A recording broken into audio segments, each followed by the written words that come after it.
Hope when our people reject us. I've always felt a little uncomfortable when I was doing a lot of public speaking and now with these videos talking about myself too much. But given the fact that this is the life that I've lived and these are the stories that I know best, sometimes I just tell my stories.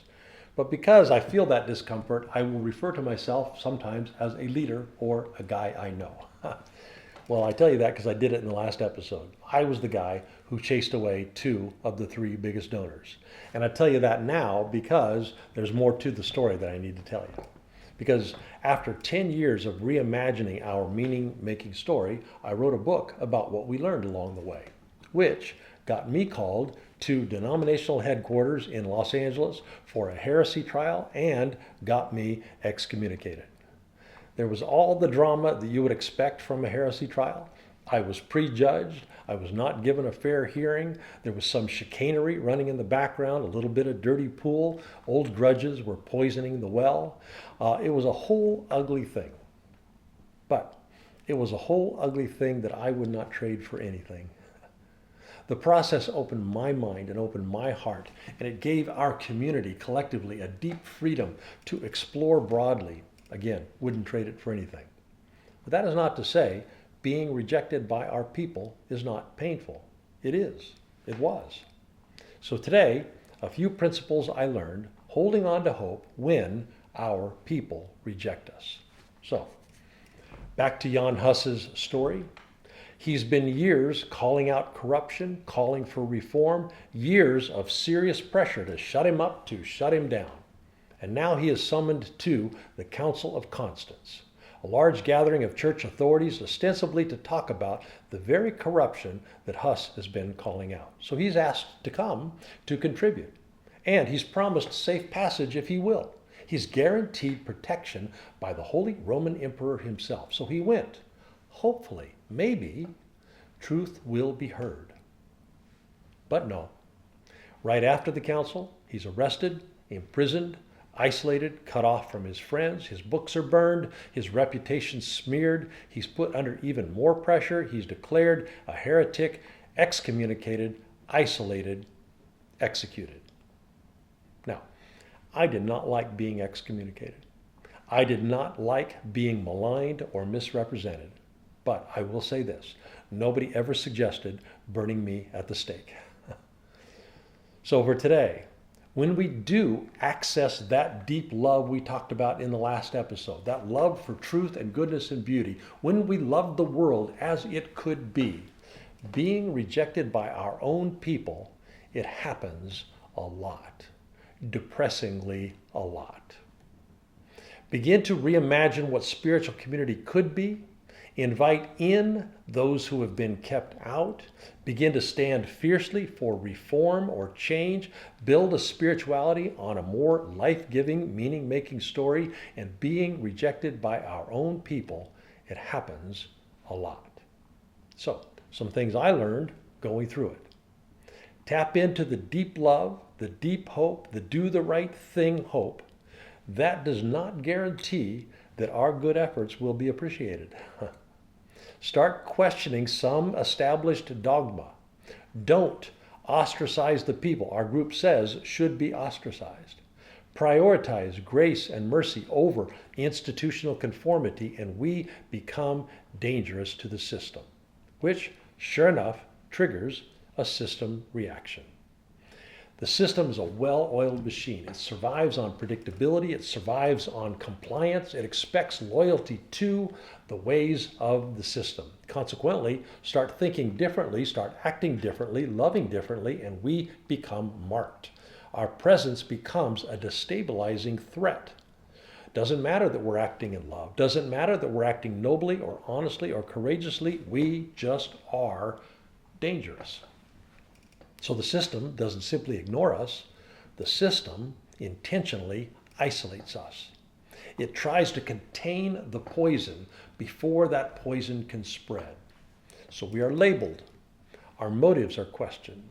Our credibility is undermined. Our access to resources is cut off. Our access to relationships is cut off. Hus wasn't punished for failing to do the right thing. He was punished for being faithful to an inner truth that was bigger than institutional fidelity. And that is a thing. The system response gets triggered. The system's favorite weapon gets deployed, isolation. And we get cut off and we get cut out. When I was excommunicated, our community voted to go together. So we lost our building and we became homeless. Personally, I lost friends. I lost allies. People stopped calling me. People stopped returning my calls. But that was the point. That was the institution's strategy, to silence non-conforming voices, to contain the poison. It's a strategy to take away our voices, to take away our connections, to take away the web of relationships that nourish us, which is kind of a shock to live through, but our own people, the ones who taught us, do it. These are the ones who loved us and trained us and supported us, and now they are calling us dangerous. It's an emotional hit. There is a personal cost when we are betrayed by our institutions. But it happens. All the time it happens. It is the go-to response when we champion the world as it could be, different from the world as it is. So, how do we survive? How do we thrive? How do we hold on to hope? How do we hold on to love when our people reject us? Well, very practically, we get some new people. That's what we do. We get some new people. We get some people who are better for our health and well-being. Now, all indications are Hus did not have that. He really was alone. He really did go through this ordeal very alone. That man was an outlier in his capacity to hold on, because that is not how human beings hold on to hope when they're going through their dark times. That is not how human beings hold on to love when they're going through their dark times. Mere mortals like us, we thrive, we flourish, not by force of individual willpower, but as we are nurtured, surrounded by the people that we trust. That's why isolation is so damaging, and that's why it is the go-to strategy, because human beings are communal. When friends go quiet, when support dwindles, when mentors stop returning calls, life gets emptier.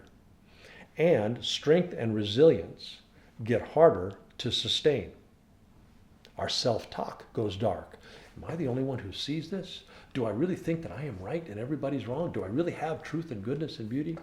Human beings do not thrive in isolation. So yeah, we need to get some new people.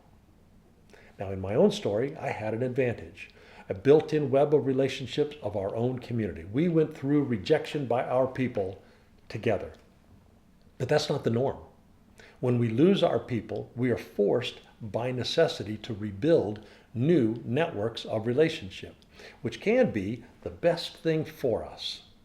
New networks can be rebuilt better, built on trust instead of loyalty, instead of conformity. We can build relationships that allow doubt and question, even failure. We can honor new thinking and belonging that does not depend on orthodoxy. When we lose our people and are forced to rebuild new networks, it's not a bad thing. It's a very painful thing, but it's not a bad thing. This is one of the reasons I'm doing everything I can to support the Post-Evangelical Collective, because that's a place that we can build new networks when institutional support goes away. So again, hope thrives in authentic community. Commitment to the true and good and beautiful, that thrives in relationships. Small, loyal communities cultivate the hope and love that we've been talking about. Think about the early Quakers, persecuted, isolated, but thrived for centuries in tight circles of support. Think about the Jewish ghettos, the study houses in medieval Europe, preserved goodness and beauty in informal networks under isolation and rejection. That's how we thrive when our people reject us. That's how we hold on to hope. We get some new people. We rebuild our relational networks. And the good news, authentic community will outlast, will outperform the institutions that are rejecting us. Now, I know it doesn't feel like this is a better way. I know when you're going through it, all it does is hurt. I know that it is very puzzling to try and figure out how am I going to rebuild new relational networks. But it is a better way. We get some new people. All right, in the next episode, the inner spirituality of this deeper kind of hope. If you'd like to get notified when that goes live, go ahead, subscribe.